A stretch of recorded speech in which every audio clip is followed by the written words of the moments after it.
Hello everyone and welcome back to Kiran's Biology. Today we are going to discuss another topic in river ecology and the topic is nutrient spoiling. Now, before going into this topic, I would just like to give you an overview about the nutrient cycle and how nutrient cycling happens in case of stagnant ecosystems, etc. Now, what is nutrient cycle? Cycle is something that's shows a movement from one point to another and then it comes back, making a full circle. It comes back to its source. So that's what happens in case of nutrient cycling. So nutrients like nitrogen, phosphorus, carbon from their source, it enters into the biological uh, entity. These biological entity could be primary producer, could be a microbe. So they have the capacity to absorb that nutrient from the source. Once they absorb it, they kind of assimilate and fix that nutrient into the organic, right? And in the organic matter, these nutrients they stay until the organism dies, and after the microbial decomposition of the organic matter, the nutrient again will be released back into the ecosystem. So this is one complete cycle of a particular nutrient. Could be nitrogen, carbon, or phosphorus. Mostly these are the major nutrients. Now, this cycling, this nutrient cycling, this happens in all kinds of ecosystems, and many a times we call the cycle as biogeochemical cycle as well. Now, we in this particular um, video, we are going to see nutrient cycling in case of rivers. But before going into those details, I would also like to give an idea about the nutrient cycling that happens in the lake ecosystems, lentic ecosystems, right? Lentic or lake ecosystems, these ecosystems are closed ecosystems. They stays at one place, right? And most of the times, many times, water can enter or leave the ecosystem, but in general, these are closed or drainage ecosystem. And here the nutrient cycling happens with the help of vertical mixing, meaning the nutrients they are fixed by the producers when they die, they enters the sediments and then the nutrients by their decomposition release back into the water column. The lake water it gets mixed as a result of turnovers and the nutrient will be kind of distributed throughout the water column in a lake, right? This is how the water is distributed in a lentic ecosystem by vertical mixing. But what happens in case of the river ecosystem or what happens in case of low-tech ecosystems where there is another component in addition to the nutrient cycling, we have a component which is the movement of water, flow of water, right? So we have to take it into account to explain the nutrient dynamics. So here, nutrient cannot is not able to stay at one place. So it is continuously cycling, transforming, and moving also. So this whole movement of water, it inspired. I think it inspired Webster to propose a concept to explain it because it's quite different from that of the lentic ecosystems. Now, this concept was first proposed by Webster and then it was elaborated by Newbold and his colleagues for different kinds of flowing water bodies. Now, in this particular flowing ecosystem, rivers, streams, brooks, creeks, the mixing of the nutrient it doesn't happen vertically. It doesn't happen vertically, it doesn't happen horizontally, right? So here how the mixing happens, how the nutrient dynamics happen, the most important parameter that comes here is the movement of water molecule itself. And when we take into that factor into account, then we'll see here the nutrients they undergo spiral mixing, right? So spiral mixing means that nutrients they uh, they combine two processes. One nutrient is cycling, like that is its pick and release is happening, but at the same time, because of the flow of water, they are also transported. So two important things that is happening. One, biological cycling. But this cycling is not restricted to one side. It is cycling and it's moving. So it is how they are forming a spiral instead of a complete circle. We're going to see it in detail in the later in the videos. Now here you will see how the concept applies to the rivers. So there are, if you see on the in the image, you will see the phosphorus, nitrogen, and carbon. Just in a simpler way, I mentioned that these nutrients they are actually moving along this um, movement of the river, right? Downstream, from upstream to downstream, the nutrients are continuously cycling and moving. So here there are three major components to this nutrient cycling. First component is the transport. So the nutrients they are continuously transported, and then biological uptake. And then once the biological uptake happens, it stays in the biological community for some time. Then enters into the sediments and regeneration will happen to release back into the column and get transported. So this particular cycle of transport, like regeneration, it, it keeps on repeating and it keeps on repeating to give the nutrient a spiral movement. So here in this diagram, you will clearly see how it's happening. So there are two compartments, right? One is the water column, then we have the bottom sediments. Now here the nutrient from the in the dissolved state, it will be taken up by the organisms, and once their death and decay happen, this nutrient ends, it becomes a part of bottom sediments, released back to the column again after the decomposition. So this and while it's releasing back into the ecosystem because of the flow in water, it's now shifted its position. So it is continuously transporting itself across the water flow towards the downstream. And that's how it's forming a spiral. Now, if you want to quantify these spirals, so we definitely have some other nomenclature and how to calculate that, right? So here again it's the same diagram. So where we can see nutrients, the uptake happen, release happen, and there is a continuous repeated cycle with the movement of the water. Okay. Now you will see here that the the distance the nutrient has to travel before it is taken up by a biological community. It is called as the take length, SW. It is the soluble state of nutrient present in the water column, and it is kind of waiting for the biological community to take it for the assimilation. And once it is taken up, then what happens? After the death and decay, it will enter into the sediment and the turnover will happen in the form of a release of that nutrient back to the bottom. So this is one complete cycle, one release and one uptake. It forms one cycle, and that length or distance of the distance for the nutrient has to travel, it's called as the spiral length. I hope it is clear, right?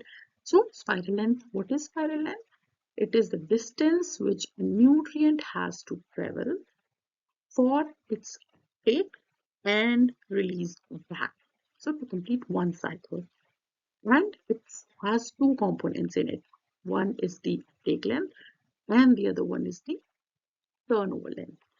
Take length, it is determined by the presence of biological community available in the water column to absorb or assimilate the nutrient And then the SP is the state in the particulate phase, in the sediment phase, which is determined by the faster uh, process of degeneration or decomposition. As soon as it degrades, it releases the nutrients back into the column.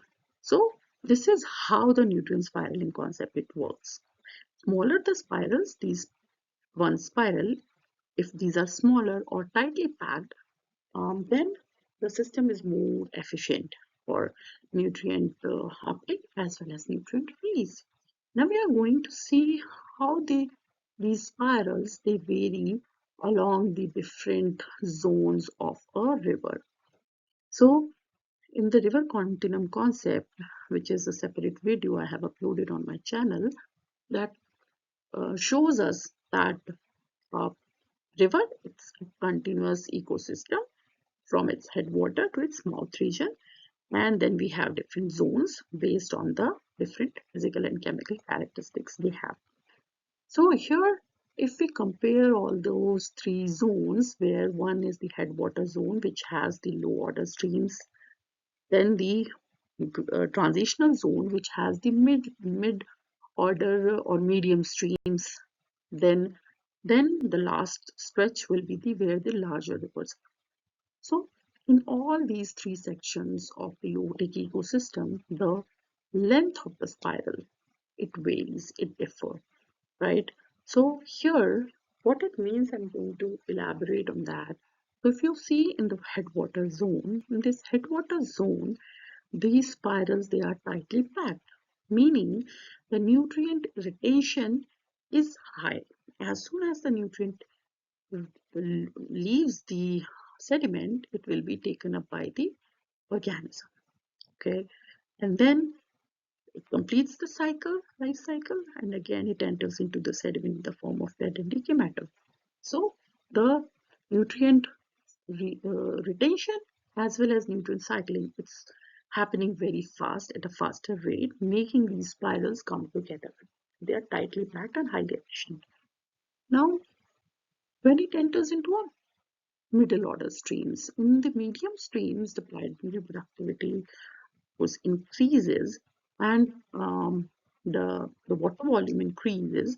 So here the nutrients when they are released, it takes some time for the users, for the phytoplanktons to pick up that nutrient. And that's why here the spirals they are moderate, not too tight, not too loose. Okay. But then what happens in case of larger rivers? As the rivers they move towards the plains, towards the lower reaches, the higher amount of organic matter. If you just go through my another video, you will see in the larger rivers this stretch has is accompanied by um, a lot of sediments, organic matter, and the processing of the nutrient happens heterotropically. So here the available nutrient they stays in the water column for a longer time. They have to wait before any primary producer will pick them up. So because of that reason, the spirals in this particular zone, they are loosely arranged. They are very um, far from each other. And this is again also dominated by the transport. So here the transport happens faster than the uptake, which makes the length of the spiral high. Okay, so this is how the spiral varies from headwater to the large river zone in case of allotic ecosystems. Now we are going to see what is the importance of nutrient spiraling concept. Why do we want to study this concept, right? Because so it helps us in understanding the nutrient retention process in a flowing ecosystem. Um, in any kind of lotic ecosystem, the um, the study of nutrient retention is important. The more particular ecosystem retain a nutrient, it means it is not exporting it downstreams. It is keeping it to itself for some time, making that particular stretch more stable. right? And then it also links hydrology with ecosystem metabolism. How this concept do that? So during the time when there is a high flow, right, in case of, especially in case of like floods, then what happens? The cycling efficiency, it becomes low, and the spirals will become more loose. Because of the high flow, the transport will happen faster as compared to its absorption, its uptake. So, and simultaneously, same opposite will happen if the water volume um, and water flow velocity it kind of decline, then the nutrient will stay in that stretch for some time to be recycled, you know. So this is how it links the hydrology with the ecosystem metabolism. It also connects biogeochemistry with different food webs, because the nutrient cycling itself is biogeochemical cycle. um, Nutrients which enters into the sediments, it is released back and enters into different trophic levels, and thereby connecting food webs in that particular ecosystem. Then lastly, it also helps us in predicting the downstream nutrient export, how fast the nutrient it will move, how fast it will leave a particular ecosystem and enters into the next stretch. So the export of nutrients can also be determined. For example, if the spirals are very tight, it means the nutrient will stay there for some time. The nutrient export is slower in those regions. However, in some other regions, if the nutrient spirals, they are very loose, they are very far off, that means that it will travel, nutrient will be exported to the downstream much faster, um, because it is not taken up by any biological community, and it enters into the next ecosystem faster, right? So all these things help us explain the movement of nutrient in the ecosystem, in the flowing ecosystem, right? Now, regarding application, there are certain important things which we can, kind of interpret using this particular concept, like river health assessment. So, healthy functioning ecosystem need to have a balance between the uptake and the release.